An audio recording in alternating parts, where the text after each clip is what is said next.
Welcome to Guliani classes. आज हम topic discuss करेंगे types of debentures. Let's start. सबसे पहला टाइप आता है सिक्योर्ड और मॉर्गेज डिबेंचर्स। सिक्योर्ड या मॉर्गेज डिबेंचर्स वो डिबेंचर्स होते हैं जिनके बदले में कंपनी को अपनी असेट्स मॉर्गेज करनी पड़ती है, यानी कि ये जो डिबेंचर्स हैं वो कंपनी के असेट्स पर चार्ज डालते हैं। अब ये जो चार्ज है ये दो तरह का हो सकता है, या तो फिक्स्ड चार्ज हो सकता है या फ्लोटिंग चार्ज हो सकता है। फिक्स चार्ज का मतलब है कि इन डिबेंचर को इशू करने के बदले में कंपनी की एक पर्टिकुलर असेट्स या स्पेसिफिक असेट्स जो है वो मॉर्गेज की जाती है। अगर कंपनी कल इनका प्रिंसिपल या इंटरेस्ट टाइम पे नहीं कर पाती तो इन डिबेंचर होल्डर के पास ये राइट होता है कि वो उस पर्टिकुलर असेट्स को सोल्ड करके अपना पैसा रिसीव कर सकते हैं। दूसरी ओर फ्लोटिंग चार्ज का मतलब है कि कंपनी की कोई पर्टिकुलर या स्पेसिफिक असेट्स मॉर्गेज नहीं की जाती इन डिबेंचर के बदले में, बल्कि जो कंपनी की जितनी भी अवेलेबल असेट्स हैं वो मॉर्गेज होती हैं इन डिबेंचर्स के बदले में। और डिबेंचर होल्डर अगर उनको प्रिंसिपल या इंटरेस्ट टाइमली नहीं मिलता तो वो जो भी असेट्स अवेलेबल हैं उनको सोल्ड करके अपनी मनी रिसीव कर सकते हैं। तो इस तरह के डिबेंचर्स को कहते हैं सिक्योर्ड या मॉर्गेज डिबेंचर्स। सेकेंड जो टाइप आती है वो आती है अनसिक्योर्ड और नेक डिबेंचर्स। ये बिल्कुल अपोजिट है फर्स्ट के। अनसिक्योर्ड या नेक डिबेंचर्स वो डिबेंचर्स होते हैं जिनको इशू करने के बदले में कंपनी अपनी कोई भी असेट्स मॉर्गेज नहीं करती, यानी कि ये डिबेंचर जो हैं वो कंपनी की किसी असेट्स पर कोई चार्ज नहीं डालते। अगर मान लीजिए कल कंपनी इनका इंटरेस्ट या प्रिंसिपल टाइमली पे नहीं करती तो उस केस में ये जो डिबेंचर्स होल्डर हैं वो बिल्कुल अनसिक्योर्ड क्रेडिटर की तरह ट्रीट किए जाएंगे।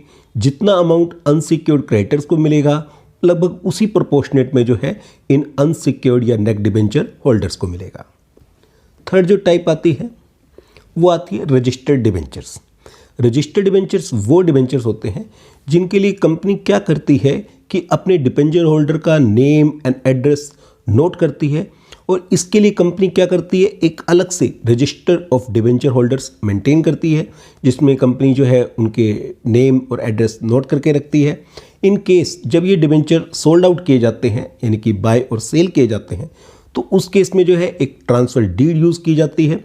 और उस ट्रांसफ़र डीड के यूज़ करने पर कंपनी क्या करती है कि जो सेलर है उसका नेम तो स्ट्रक कर देती है अपने रजिस्टर में से, और जो बायर है उसका नेम लिख देती है उसके प्लेस पर। तो इस टाइप के डिबेंचर्स रजिस्टर्ड डिबेंचर्स कहलाते हैं। और जब भी इनको बेचा या खरीदा जाता है उसके लिए ट्रांसफ़र डीड का प्रयोग करना जरूरी होता है, और जब तक वो ट्रांसफ़र डीड का यूज़ ना करें तब तक ये रजिस्टर्ड डिबेंचर जो है ट्रांसफ़र नहीं होते। नेक्स्ट टाइप के आते हैं वो आते हैं बियरर और अनरजिस्टर्ड डिबेंचर्स। बिल्कुल अपोजिट है थर्ड के। बियरर या अनरजिस्टर्ड डिबेंचर्स वो डिबेंचर्स होते हैं जिनके लिए कंपनी क्या है रजिस्टर ऑफ डिबेंचर मेंटेन नहीं करती। ये जो डिबेंचर्स हैं अगर इन्हें ट्रांसफ़र करना हो तो मेरली डिलीवरी से ट्रांसफ़र किया जा सकता है, यानी कि एक डिबेंचर होल्डर दूसरे को डिबेंचर आसानी से हैंड ओवर करके जो है उसको बेच सकता है। और जहाँ तक इंटरेस्ट का सवाल है, इन डिबेंचर्स के साथ एक कूपन इशू किए जाते हैं डिबेंचर्स को इशू करते समय, और जो भी उस कूपन को शो करता है जो कंपनी है उसको वो इंटरेस्ट जो है पे कर देती है। और at the time of redemption जब कंपनी डिबेंचर को रिडीम करने का समय आता है तो जो भी पर्सन जो है वो इस डिबेंचर्स को शो करेगा उसे जो है कंपनी प्रिंसिपल अमाउंट पे कर देगी। तो ये जो डिबेंचर्स हैं वो बिल्कुल अनरजिस्टर्ड होते हैं, बिल्कुल आसानी से ट्रांसफरेबल होते हैं, लेकिन उसी के साथ जो है डिबेंचर होल्डर का रिस्क बढ़ जाता है, क्योंकि अगर ये डिबेंचर चोरी हो गए या गुम हो गए तो डिबेंचर होल्डर को बहुत बड़ा नुकसान सहना पड़ सकता है। नेक्स्ट जो टाइप आता है वो आता है रिडीमेबल डिबेंचर्स। रिडीमेबल डिबेंचर्स वो डिबेंचर्स होते हैं जिनका एक स्पेसिफिक पीरियड होता है, जैसे 5 ईयर्स, 8 ईयर्स, 12 ईयर्स।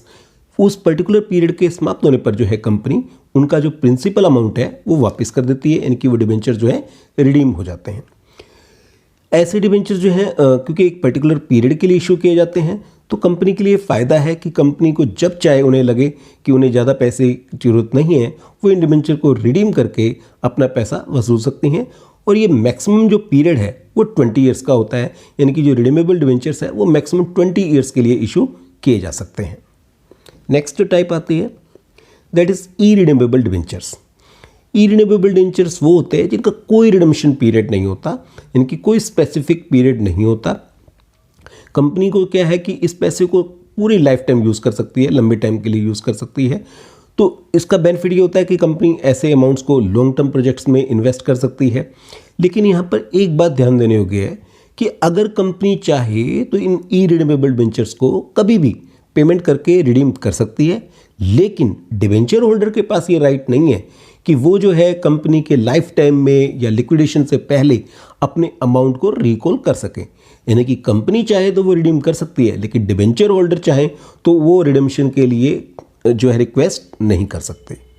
नेक्स्ट जो टाइप आता है, 7th आता है द प्रेफर्ड और फर्स्ट डिबेंचर्स।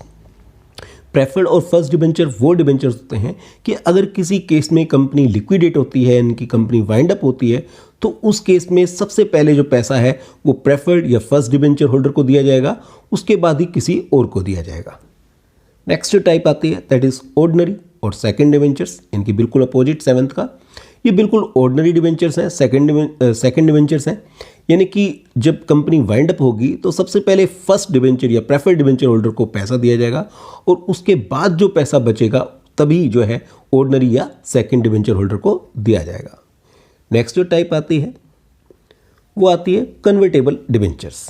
कन्वर्टेबल डिबेंचर्स वो डिबेंचर्स होते हैं जिसमें कंपनी जो है डिबेंचर होल्डर को ये ऑप्शन प्रोवाइड करती है कि अगर वो चाहे तो अपने डिबेंचर्स को प्रेफरेंस शेयर्स या इक्विटी शेयर में कन्वर्ट कर सकते हैं एक स्पेसिफिक पीरियड खत्म होने के बाद। यानी कि जब वो पीरियड खत्म होगा तो कंपनी जो है वो एक ऑप्शन प्रोवाइड करती है डिबेंचर होल्डर को कि वो अपने डिबेंचर्स को प्रेफरेंस शेयर या इक्विटी शेयर में कन्वर्ट कर सकते हैं। ये भी जो है दो तरह के हो सकते हैं, या तो फुल्ली कन्वर्टेबल या partly convertible. Fully convertible debentures वो डिबेंचर्स होते हैं जो कि जिसमें डिबेंचर होल्डर को ये राइट होता है कि वो अपने सारे के सारे जो डिबेंचर्स हैं उनको प्रेफरेंस शेयर्स या इक्विटी शेयर में कन्वर्ट कर सकते हैं।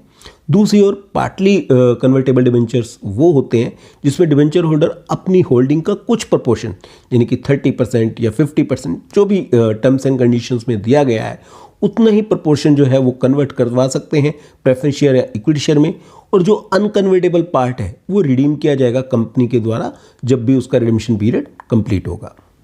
नेक्स्ट टाइप आती है वो आती है नॉन कन्वर्टेबल डिबेंचर्स, बिल्कुल अपोजिट 9th का। यानी कि इसमें जो कंपनी है डिबेंचर होल्डर को ऐसा कोई ऑप्शन प्रोवाइड नहीं करती कि वो अपने डिबेंचर्स को जो है प्रेफरेंस शेयर्स या इक्विटी शेयर में कन्वर्ट कर सकें। ये डिबेंचर्स हैं और डिबेंचर्स ही रहेंगे।